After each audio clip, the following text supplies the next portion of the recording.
के news TV channel पर debate में गया तो विषय था कि मज़दूरों को ज़्यादा से ज़्यादा रोज़गार कैसे मिल जाए, जिससे देश की जो ये बहुत बड़ी आबादी अभी बेरोज़गारी में आ गई है, शहरों से वापस आए हैं बहुत सारे लॉकडाउन की वजह से परेशान हैं।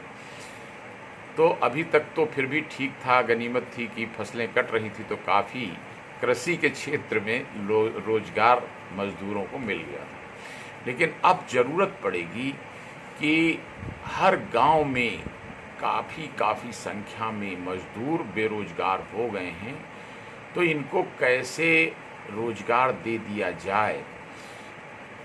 सरकार बहुत प्रयास कर रही है, तमाम लोन बांटा जा रहा है। प्रधानमंत्री जी ने घोषणा की है 5 प्रकार के पैकेज, जिससे उद्योग धंधों को बढ़ावा मिल जाए, और काफ़ी अच्छा काम हो रहा है। लेकिन एक और बात है कि आबादी हम लोगों की इतनी ज़्यादा है कि उसकी वजह से जितनी ज़रूरत है उतनी पूर्ति अभी नहीं हो पा रही है। और इसका एक ही समाधान है कि गांव में रहने वाले लोगों को आप कहाँ रोज़गार दे सकते हैं। सबसे उपयोगी होगा कि गांव में, जिन भी गांव में सड़कें नहीं बनी हैं उनमें सड़कें बन जाएं, जिनमें आने जाने के लिए खरंजे नहीं लगे हैं उनमें टाइल्स खरंजे वगैरह लग जाएं, ताकि बरसात आ रही है तो चलने में दिक्कत ना हो, और आवागमन सुचारू रूप से हो जाए, ताकि गांव का बना सामान, गांव का पैदा हुआ फसलों का सामान, अनाज वगैरह तत्परता से मंडी में पहुंच सकें। अगला क्षेत्र एक बहुत बड़ा है पशुपालन का।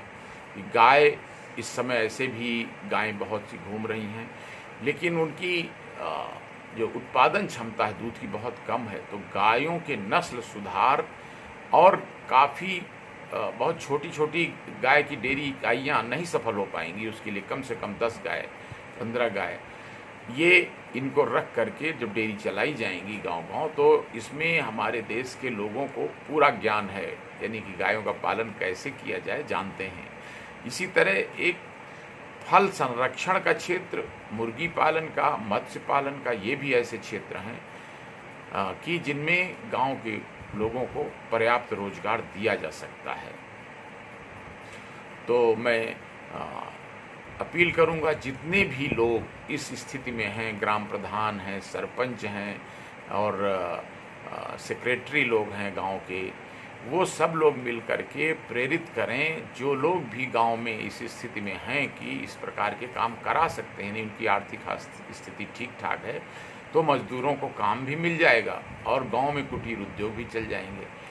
और सरकार अपनी तरफ से पर्याप्त लोनिंग भी दे रही है, ट्रेनिंग भी देने का प्रयास कर रही है। तो ब्लॉक से अपने संपर्क करके जितना संभव हो मदद लीजिए, बैंकों से जहां ज़रूरत पड़े लोन लीजिए, और ज़्यादा से ज़्यादा लोगों को रोज़गार देने से ही देश का कल्याण होगा। इसी प्रकार शहरों में पढ़े लिखे बेरोजगारों की भी काफ़ी समस्या है, तो शहरी क्षेत्र में इसी प्रकार की कुछ योजनाएं हर वार्ड में सभासद के मार्गदर्शन में चलाई जानी चाहिए कि जिससे ज़्यादा से ज़्यादा शहरी पढ़े लिखे बेरोजगार लड़कों को भी रोज़गार मिल सके। सचमुच ये किसी भी और क्षेत्र के विकास से ज़्यादा जरूरी, इससे हमारी देश की तमाम नौजवान जनशक्ति को काम मिलेगा, उससे उत्पादन बढ़ेगा तो देश समृद्ध होगा, और वितरण भी साथ साथ होता जाएगा। क्योंकि बड़े उद्योगों के साथ एक बड़ी भारी समस्या है कि उनके विकास से गरीब लोगों का उतना विकास नहीं हो पाता। सारा काम मशीनों से हो जाता है, फैक्ट्रियों में मशीनें चलती हैं, उस मशीनों से बना सामान, उसका ज़्यादातर फ़ायदा उन्हीं फैक्ट्री मालिकों को होता है। मज़दूरों को अब उनकी संख्या बहुत कम हो गई, क्योंकि तमाम ऑटोमेटिक फैक्ट्रियाँ हो गई हैं। तो मैं अपील करूँगा जितने भी जानकार लोग हैं इसमें कि वो ज़्यादा से ज़्यादा इस तरह के लोगों को प्रोत्साहित करें जो लोगों को काम देते हैं, ताकि उनकी परिवार की रोजी रोटी चले, लोगों को काम मिले। ऐसे लोगों को सम्मानित किया जाना चाहिए अलग अलग संस्थाओं द्वारा, सरकार के द्वारा। तो ये बहुत अच्छी पॉलिसी बनी है कि मज़दूरों को उद्योग, रोजगार दिया जाए। विशेष रूप से उत्तर प्रदेश के मुख्यमंत्री जी इसके लिए लगातार प्रयास कर रहे हैं। तो वो ईश्वर करे उनका ये प्रयास सफल हो और ज़्यादा से ज़्यादा लोगों तक विकास का लाभ पहुंच सके। बहुत बहुत धन्यवाद। जय हिंद।